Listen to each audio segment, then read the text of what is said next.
નમસ્કાર, આપ જોઈ રહ્યા છો નેશન પ્લસ ન્યૂઝ. હું છું આપની સાથે હેતલ ભગત.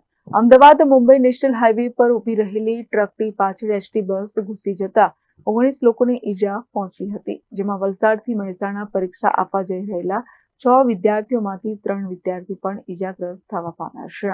વાપીથી ચાણસ્મા જઈ રહેલી બસને વહેલી સવારે અકસ્માત નડ્યો હતો. અમદાવાદ મુંબઈ નેશનલ હાઈવે પર ઉભી રહેલી ટ્રકની પાછળ એસટી બસ ઘૂસી જતા 19 લોકોને ઈજા પહોંચી હતી, જેમાં વલસાડથી મહેસાણા પરીક્ષા આપવા જઈ રહેલા 6 વિદ્યાર્થીઓમાંથી 3 વિદ્યાર્થી પણ ઈજાગ્રસ્ત થયા છે, જ્યારે બસના ડ્રાઈવરને ગંભીર ઈજા થઈ છે.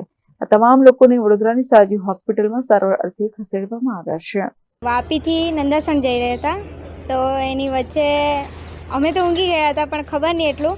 પણ જે ટ્રકની વચ્ચે પેલો અથડામણ થઈ, જેના લીધે આ ઇન્જરી થઈ. કઈ બસ હતી? હા, ચાણસ્મા વાપી. અચ્છા, તમે ઊંઘમાં હતા? હા. અચાનક એક્સિડન્ટ હા. કેવું ફીલ થયું? શું લાગ્યું તમને? પહેલાં તો અમને કંઈ ખબર જ નહોતી. પછી મારી ફ્રેન્ડે ઉઠાડીને ત્યારે ખબર પડી કે આવી રીતે એક્સિડન્ટ થયું છે. તમને વાગ્યું છે ને અહીંયા? હા, એ પહેલાં તો કંઈ ભાન જ નહોતું ને, પછી ખબર પડી આમ. હા હા. બધા હતા ઈજા થઈ છે? હા, કેટલા લોકોને વાગ્યું છે? વાગ્યું તો ઘણા બધાને છે. હા, હતી. અમે વાપીથી નંદાસણ જઈ રહ્યા હતા. રસ્તામાં અકસ્માત થઈ ગયો. બસવાળાએ છે ને ટ્રક ઊભેલી હતી, ત્યાં અડફે લઈ લીધી. રસ્તામાં ટ્રક ઊભી હતી? હા, ટ્રક ઊભી હતી. તેના કારણે એક્સિડન્ટ થયો. હા. અચાનક રાત્રે ઊંઘતા હતા અંદર? હા, ઊંઘતા હતા.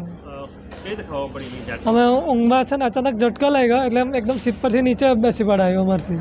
કેટલા લોકો હતા બસમાં? બસમાં 40-45 જણા હશે. તમે કેટલા લોકો ક્યાં જઈ રહ્યા હતા બધા?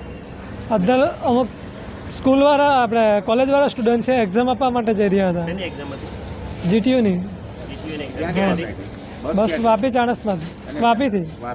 આખરે કેટલા ઘણો સમય થયો છે બનાવ બન્યો હશે? બનાવ 4:30 વાગે, 4-4:30 વાગે હશે. અચ્છા, તો આ પરીક્ષા તમે આપવા ગયા કઈ જગ્યાએ પરીક્ષા આપવા જતા હતા? અમે કોલેજમાં મહેસાણા. મહેસાણા, નંદાસણ? હા, વડોસમાં કોલેજ. વાપીથી ચાણસ્મા 10 વાગે રાત્રે. પેસેન્જર 37 જેવા. એક ટ્રક બ્રેકડાઉન પડ્યો હતો અને બ્રેક મારવાનો ખૂબ પ્રયત્ન કર્યો. એણે કંઈ મૂકેલું હતું નહીં, કંઈ ખબર પડે એવું હતું નહીં. આ બાજુ ગાડી એક હતી, દબાવવાનો પ્રયત્ન થાય એવું નહોતું. ડ્રાઈવરે બહુ કોશિશ કરી બ્રેક કરવાની, છતાં પણ અડી ગઈ. લગભગ 15થી 20 આજુબાજુના માણસો પેસેન્જરોને થોડીક ઈજા થઈ છે. Bureau Nation Plus News Vadodara. સમાચારોના સતત અપડેટ મેળવવા માટે અમારી નેશન પ્લસ ન્યૂઝની યુટ્યુબ ચેનલને સબસ્ક્રાઇબ કરો, બેલ આઇકન દબાવો અને જોડાયેલા રહો ફેસબુક, ઇન્સ્ટાગ્રામ અને ટ્વિટર પર.